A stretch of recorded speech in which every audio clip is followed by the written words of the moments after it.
में उसके ऊपर बेस्ड, ठीक है। तो देखो पहला प्रॉब्लम है जैसे A vector plus is equal to B vector plus C vector have scalar magnitudes 5, 4, 3 respectively, then find the angle between A vector and C vector. ये आपको करना है, ठीक है। तो स्केलर्स का मतलब इसका मैग्नीट्यूड दे रखा है, ए वेक्टर का मैग्नीट्यूड है 5, बी वेक्टर का मैग्नीट्यूड है 4 और सी वेक्टर का मैग्नीट्यूड है 3।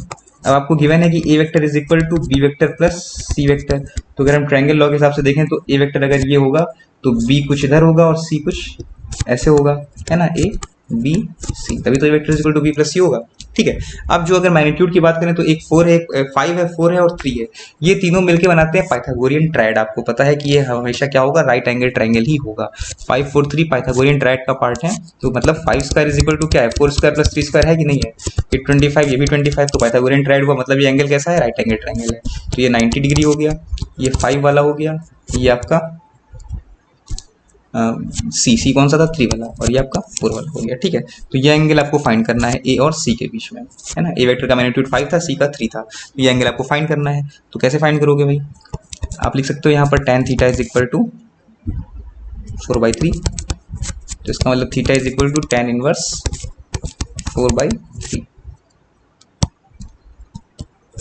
ये इतना आंसर आपका सही है। अगर आपको 4/3 tan इनवर्स 4/3 की वैल्यू दे रखी है तो आप देख के लिख सकते हैं, नहीं दी है तो आप इतना ही छोड़ देंगे, हो जाएगा।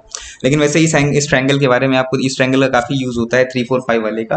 अगर कभी आपके पास ये ट्रायंगल आ जाए 3, 4, 5 वाला, है ना, ये आपका 5 हो गया, ये आपका सपोज 4 हो गया, ये आपका 3 हो गया, तो हमेशा ये एंगल आपका होता है 37 डिग्री और ये एंगल होता है आपका 53 डिग्री, ठीक है। ये वैल्यूज यूज़ की जाती हैं अक्सर। ऐसे मान लो आपसे बोला जाए साइन 37 की वैल्यू क्या होगी, साइन 37 की वैल्यू होती है 3/5, देख लो इस ट्रायंगल के अंदर। कॉस 37 की वैल्यू होती है 4/5, है ना। साइन 53 की वैल्यू क्या होती है 4/5, कॉस 53 की वैल्यू क्या होती है 3/5। तो ये वैल्यूज कई बार डायरेक्ट पुट कर दी जाती हैं, तो जैसे आपको साइन 60, 30, 45 की याद है, उस तरह से ये वैल्यूज भी याद कर लोगे तो कोई बुराई नहीं है इसमें, ठीक है। कई बार डायरेक्टली यूज कर ली जाती है। तो ये आपका फर्स्ट क्वेश्चन हो गया। नेक्स्ट देखो क्या बोला जा रहा है, two equal vectors have resultant equal to either of the two, find the angle between them. तो दो इक्वल वेक्टर हैं और उनका जो रिजल्टेंट है वो जो है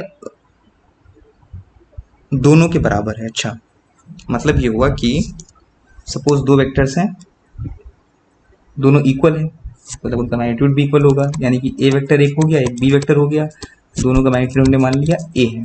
तो बोल रहा है कि जो रिजल्टेंट है वो दोनों के रिजल्टेंट के बराबर है, यानी कि जो आपका रिजल्ट, मान लो रिजल्टेंट वेक्टर अगर आर वेक्टर हुआ तो ये भी किसके बराबर है, ए के ही बराबर है, ऐसा बोला जा रहा है, ठीक है। तो अगर हम लिखते हैं R vector is equal to A vector plus B vector, तो हमको पता है क्या होता है इसका resultant, R square is equal to A square plus B square plus 2ab cos theta where theta is the angle between them.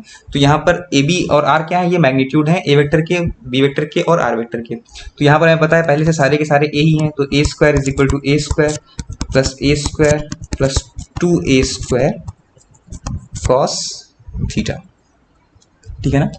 तो हम इसको ए स्क्वायर स्क्वायर कैंसिल कर देते हैं, हम लिखे दे रहे हैं 2a square cos theta is equal to minus A square. तो cos थीटा आपका हो जाएगा माइनस हाफ किसकी वैल्यू होती है, देखो माइनस हाफ आपका हो जाएगा cos 120 की वैल्यू होगी। तो कैसे करते हैं इसको, थोड़ा सा ध्यान दे लो इस चीज़ को। cos थीटा जैसे हम इसको, अब -1/2 हमें पता है, 1/2 जो होता है वो cos 60 होता है, लेकिन -1/2 फिलहाल नहीं पता है हमें, तो क्या कर दे रहे हैं हम, ऐसा कर देते हैं, इसको हम लिख देते हैं minus cos theta is equal to 1/2। अब हमको पता है कि cos 180 माइनस थीटा जो होता है ये आपका माइनस cos थीटा होता है, ठीक है। या ये भी आपको पता होगा कि sin 90 प्लस थीटा होता है, ये आपका क्या होता है, ये आपका माइनस कॉस थीटा होता है। तो दोनों में से आप कोई भी यूज कर सकते हैं, दोनों में से, ठीक है, एक ही बात है, चाहे 90 प्लस थीटा के हिसाब से यूज कर ले, चाहे आप 90 माइनस थीटा के हिसाब से यूज कर ले, ठीक है। तो हमने मान लिया कि आपका ये सपोज 90 प्लस थीटा ले लिया, यहाँ पर हमने लिख दिया sine 90 plus theta is equal to 1/2, नहीं sine 90 plus theta plus cos theta, sorry तो ऊपर वाला ही चलेगा यहाँ पे। Sine cos 180 minus theta is equal to minus cos theta होता है, तो यहाँ पर हम क्या पुट कर दे रहे हैं, हम कॉस 180 माइनस थीटा पुट कर दे रहे हैं इज इक्वल टू हाफ, और ये होता है आपका कॉस 60 की वैल्यू, ठीक है ना। तो यहाँ से हमें मिल गया 180 minus theta is equal to 60। ये अगर 180 plus theta 180 minus theta 90 plus theta आपने नहीं पढ़ा है तो ट्रिग्नोमेट्री में एक बार देख लीजिएगा। आपकी बुक्स जो होंगी ट्रिग्नोमेट्री की मैथ्स की बुक में दिया होगा अगर अब तक नहीं पढ़ा है आपने मैथ्स में। ठीक है, शायद 10th में था ये कि नहीं था, मुझे याद नहीं 10th के सिलेबस में था या नहीं, लेकिन 11th में है ट्रिग्नोमेट्री में, एक बार देखेंगे तो आपको पता चल जाएगा। ठीक है, खैर तो यहाँ पर आपका थीटा कितना आ गया, थीटा आ गया आपका 120 डिग्री। ठीक है, ये आपका हो गया क्वेश्चन। आगे देखते हैं। ये अगर इसमें आपको डाउट हो 90 plus theta 180 minus theta in सब में, तो हम आपको नेक्स्ट लेक्चर में थोड़ा सा इस चीज़ के बारे में बता देंगे। ठीक है, वैसे मैथमेटिकल टूल्स में पढ़ाया जाता है तो वो हमने कवर नहीं किया है अभी, तो हम बता देंगे फिर नेक्स्ट लेक्चर में इसके बारे में थोड़ा सा हम बता देंगे कैसे करते हैं। ठीक है, आगे देखो फिलहाल क्वेश्चन कर लेते हैं। आगे क्या है, बोला जा रहा है कि if two vectors have equal magnitude, A vector सबके बराबर मैग्नीट्यूड है, ठीक है, और उनके बीच में एंगल थीटा है, तो आपको इन दोनों के सब्सट्रैक्शन का मैग्नीट्यूड फाइंड करना है। अच्छा, क्या करें बताओ भाई। तो आपके पास ए वेक्टर है, बी वेक्टर है और उनके बीच में एंगल थीटा है। ठीक है, तो हमने कहा कि ये तुम्हारा ए वेक्टर है, ये बी वेक्टर है और बीच में एंगल है थीटा। ठीक है, तो अच्छी बात है। आपको पूछा जा रहा है कि A vector minus B vector का मैग्नीट्यूड क्या होगा। तो माइनस बी वेक्टर क्या हो जाएगा, इसको अपोजिट करना पड़ेगा। माइनस, ये अगर बी वेक्टर है तो माइनस बी वेक्टर क्या हो जाएगा, ये आपका हो जाएगा माइनस बी वेक्टर, इसको 180 डिग्री पर इधर घुमा दो तो नेगेटिव हो गया। ठीक है ना, तो आपका ये जो वेक्टर है नया वाला, ये क्या है आपका, ये माइनस बी वेक्टर है। ठीक है, तो अगर ये एंगल थीटा था तो ये एंगल कितना हो जाएगा, ये एंगल हो जाएगा आपका 180 माइनस थीटा। अब इसका कोई काम हमें नहीं है। ठीक है, अच्छा, मैग्नीट्यूड दोनों का बराबर है, जितना ए वेक्टर का मैग्नीट्यूड है उतना ही बी वेक्टर का मैग्नीट्यूड है। क्या है, दोनों ए है। ठीक है, ये कुछ सिचुएशन हो गई आपके सामने। तो अब क्या करेंगे, हम वैल्यूज पुट करेंगे। इसका जो मैग्नीट्यूड आएगा वो क्या आएगा, ए स्क्वायर प्लस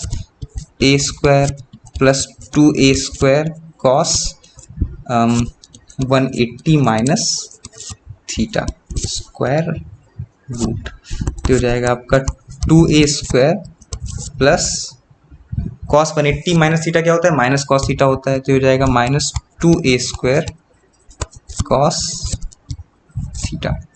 ठीक है, तो आपके पास क्या बचेगा, √2a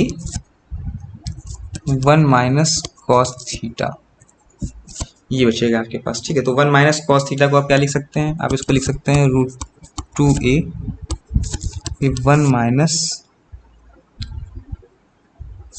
कॉस थीटा को हम लिख सकते हैं 1 minus 2 sine square theta by 2। Again ये भी ट्रिग्नोमेट्री का पार्ट है। ठीक है, बेसिक ट्रिग्नोमेट्री आपको आनी चाहिए ये सब करने के लिए। तो -1 + 2 साइन स्क्वायर थीटा बाई 2। ठीक है, तो 1 1 कैंसिल हो जाएगा, जब आप स्क्वायर रूट लोगे तो आपका आ जाएगा √2a, और यहाँ पे क्या हो जाएगा बोलो,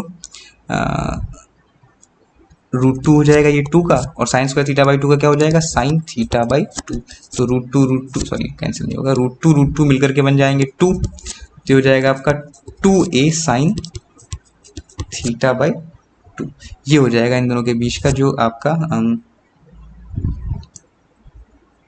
ए वेक्टर माइनस बी वेक्टर की जो वैल्यू होगी आपकी, रिजल्टेंट होगा वो आपका ये हो जाएगा 2a sine theta by 2। Again जो भी ट्रिग्नोमेट्रिकल आइडेंटिटीज का यूज हुआ है हम नेक्स्ट लेक्चर में आपको बता देंगे, जो भी ट्रिग्नोमेट्री के चीज़ें यूज होती हैं आपके इन सब में। ठीक है, वो आपको जाना जरूरी है। तो इसके बाद हम जो लेक्चर अपलोड करेंगे उसमें बता देंगे। आप चाहें तो पहले वाला लेक्चर देख लीजिएगा, फिर इसको करिएगा, तो आपको चीज़ें ज़्यादा क्लियर हो जाएंगी। ठीक है, इसके बाद वाला लेक्चर जो अपलोड होगा वो आप प्लेलिस्ट में जाइए, इसके बाद जो लेक्चर अपलोड किया गया है उसमें आप देख लीजिए पहले ये सारी चीज़ें, आइडेंटिटीज़ वगैरह, 90 प्लस थीटा 90 माइनस थीटा वाला जो भी सिचुएशन होती है वो सारी चीज़ें नेक्स्ट वाले लेक्चर में है, वहाँ से आप देख करके तब आप वापस यहाँ पे आए तो आपको ये चीज़ें अच्छे से क्लियर होंगी। ठीक है, खैर तो ये होगी बात। आगे देखते हैं। If two vectors are such that their sum and their difference have equal magnitude, then prove that angle between them is 90 degree.